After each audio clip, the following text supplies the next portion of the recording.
generation college students, many, they call them, awkwardly enough, atypical students, so students who come in at 35 or 40 and begin college, right, 40 years of age. You know, academic discourse is as foreign as a foreign language for many of these people. It is distanciating, it keeps them from full participation, and there are ways we can address this. And I will show you mine. And there are others too, Clill and some others. But I will also talk about online intercultural education or exchange in the wild. And then we'll talk a little bit about what happens after that. Okay, culture to culturing. So, yes, annoying new nomenclature. Culturing is actually not a thing. But you've heard in the SLA literature anyway, and in other literature about languaging, for example, looking at language as a process rather than a thing, and that's fundamentally the idea. So I, at least, and maybe you are as well, am very frustrated with the way in which culture is not addressed, actually. I mean, in complex ways anyway, and I'll bring up an example of this in just a minute. So I've gone back to some anthropologists and cultural studies theorists. And this idea of culture is temporal. So this is a pretty obvious old school Buddhist point, you know, be here now. There is only now. There isn't anything else ever. This is the only thing we have. The process ontology of the unfolding moment, right? So attending to that, and that's, by the way, the only place culture lives. Yeah, there's a bunch of old stuff around, but the only time culture lives fundamentally from a phenomenologically first-person perspective is now. Is it? So this idea of this temporal, emergent, and disputed nature of culture, I think, is very important. Homi Bhabha, who many of you may know, has said, it is in the emergence of the in-between spaces, interstices is a fancy word, right? It is in the emergence of these in-between spaces, the overlap and displacement of domains of difference, that the intersubjective and collective experiences of nationness, so nation-state affiliation, community interest, or cultural value are negotiated. He follows this, and this is in the very first chapter of his 1991 book, The Location of Culture. Terms of cultural engagement, whether antagonistic or affiliative, are produced performatively. Now, this is really key. This means that culture is something you do. It isn't a what or a thing. It's an action. And it could be that that action is interpretation. It could be that that action is the ways in which you sort of culturally frame something and then act in a way that allows for the sedimentation of all the experiences that make you who you are culturally to manifest as a form of action available to yourself in objectified form and others, right? But culture fundamentally is not a what. It's a how and a where and a when, for that matter.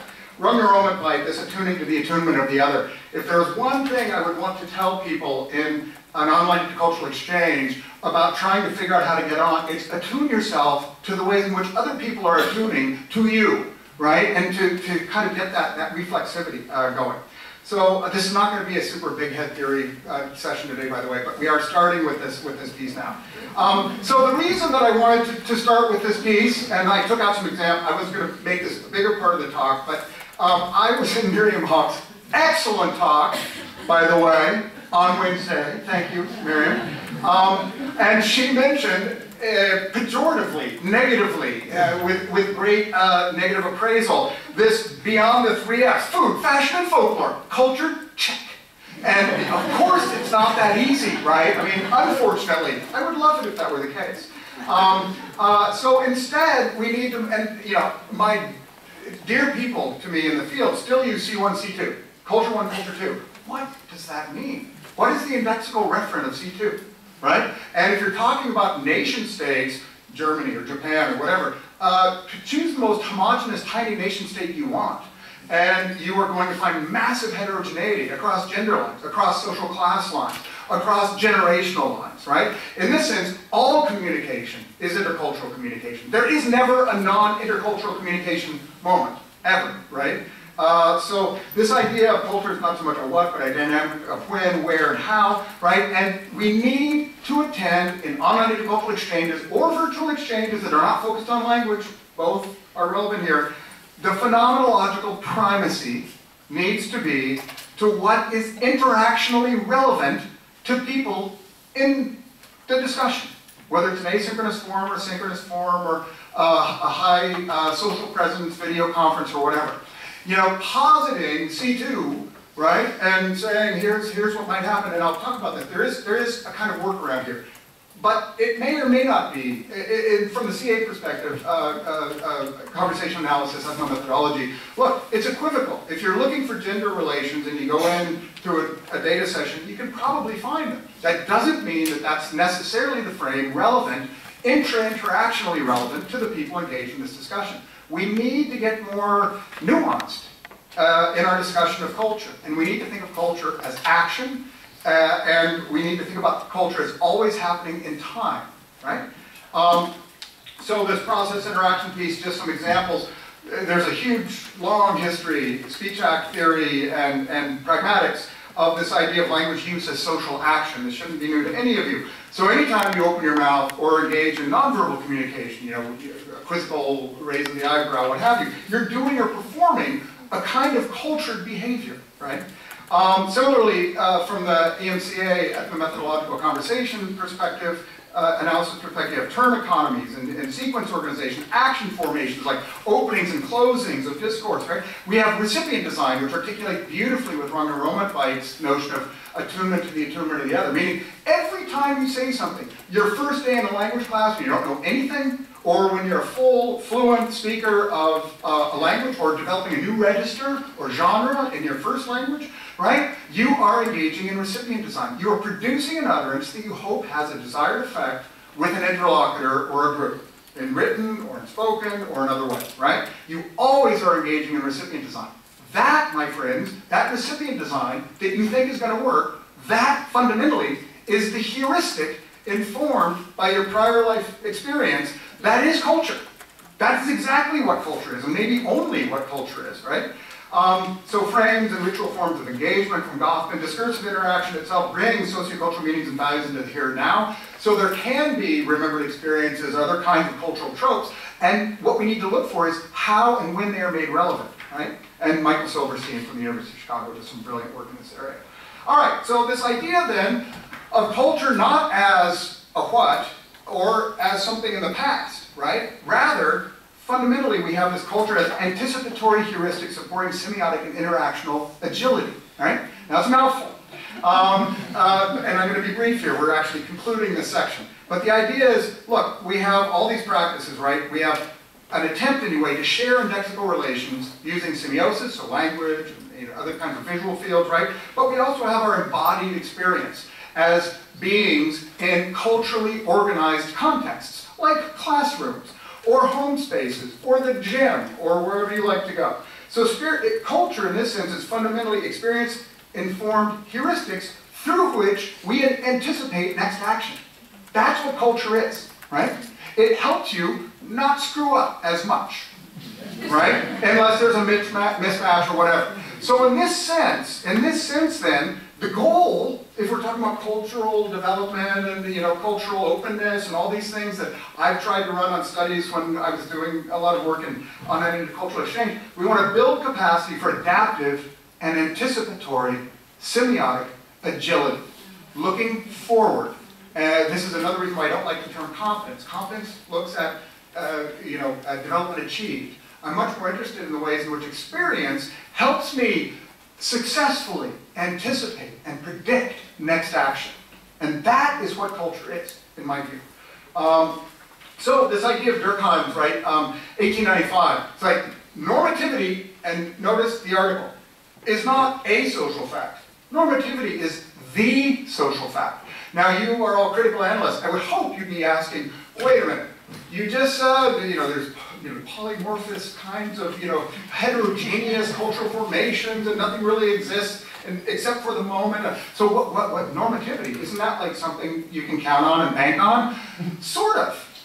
Yeah, because we have histories that we don't forget, most of us. I'm probably forgetting a lot in my elder age. But so the idea is, how do we teach culture then? And I think there are a couple of ways to do it, which in general articulate with things you probably already do. So there's this cross-cultural, intercultural, and what the scholars describe as the interdiscourse approaches. So what we typically do, and what I have done, by the way, so I will not say guilty or innocent, but I have done exactly this. Hey, so in Spanish, if you're apologizing for something, it's actually a hearer-oriented apology strategy, not a speaker-oriented apology strategy. So Americans, at least, when they go to Mexico, are like, lo siento, lo siento, lo siento. I'm sorry. And they're like, yeah, it's disculpa. It's, you know, you're talking to the wrong person. We don't care what you think. We want you to ask us for forgiveness, right? So you can say things like that when you're talking about a strategy, or how direct should requests be?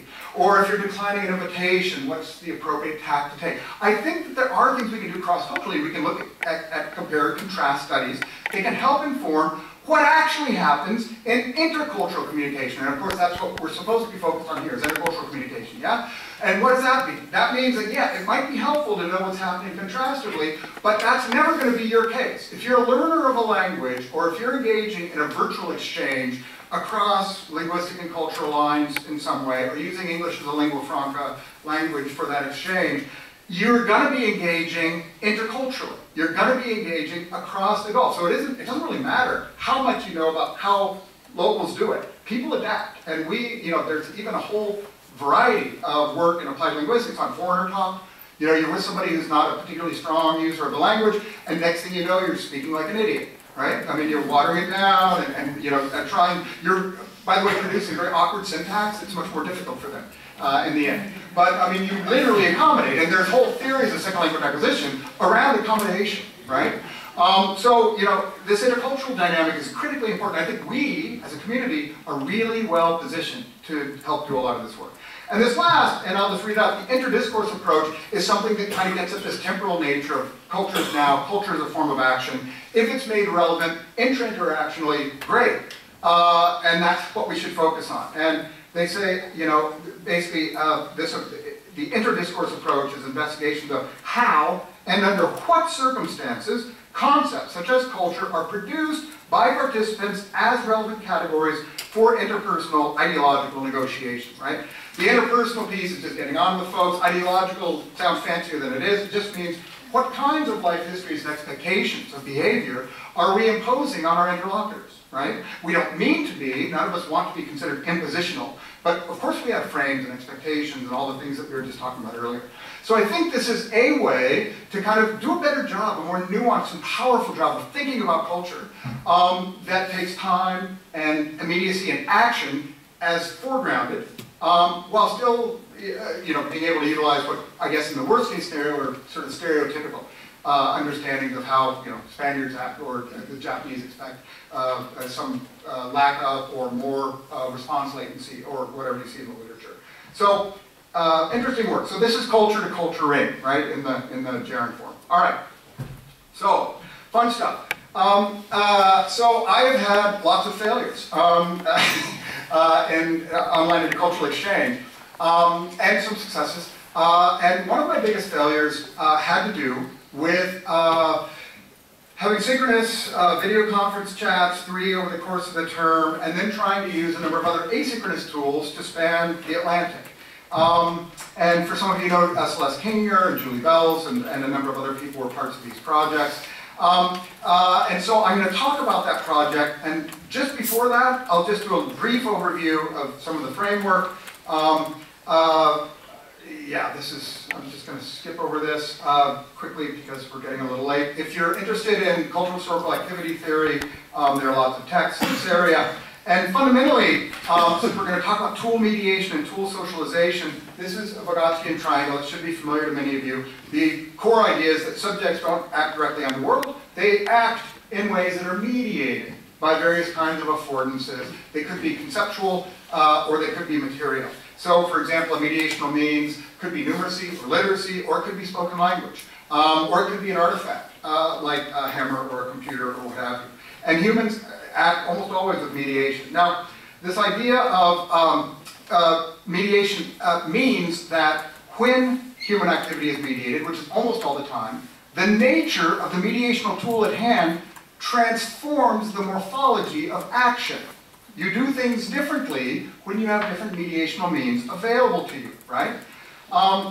So when you look at this image, you may also notice that we're talking about an individual working toward an objective activity as described in the literature, mediated by some sort of affordance. It's missing some stuff, namely things that Eddie Engstrom in 1987 added. So all of that stuff happens in some kind of larger social formation, communities. And those communities are structured or organized by rules and by divisions of labor, which mean the kinds of things that you can or are expected to do in different kinds of environments. This one, for example, you're supposed to sit down and shut up, right, and nod occasionally or smile, and I'm supposed to stand up here and talk, and not one of you has stood up, I'm waiting for Liam or someone to do this, and to break that frame. And everyone is fully clear on what the division of labor is here, right? And you may also look at, within this idea of a culturally organized system of activity, they don't also exist alone, right? Oftentimes you have multiple systems of culturally organized activity that interpenetrate or interact with each other. All right, so now I'm going to talk about this very seemingly trivial but massively consequential issue of tool socialization. And there are some tools that we have found to be retardant and others facilitative of this exchange that we wanted to have happen. It was an online intercultural exchange. And before you think that tool selection doesn't matter, just let's talk about this a little bit more. And this is an issue that I think is coming up for our community as we scale, right? So here, I'll just give you the brief background here. We're sitting in a computer lab doing a synchronous video chat. So high social presence value. The students are super excited to see each other. This is the third one, about 2/3 of the way through the semester, right? And you have this individual, it's Kate, Steph, and Grace. She said, I love Francois, that's her French key pal. He's so terrific. I would talk to him like doing this, synchronous video chat, like, or on IM, I would just talk to him, and I just don't like writing emails, she said. And then her friend said, yeah, I would talk to him like, if he was on AOL or IM, I talk to him all the time. He's a sweetie. And she says, he's so cute, I love him. Francois is the best person ever. And I'm like, holy crap. So these gals have not been doing any of the email interactions, mandatory email interactions.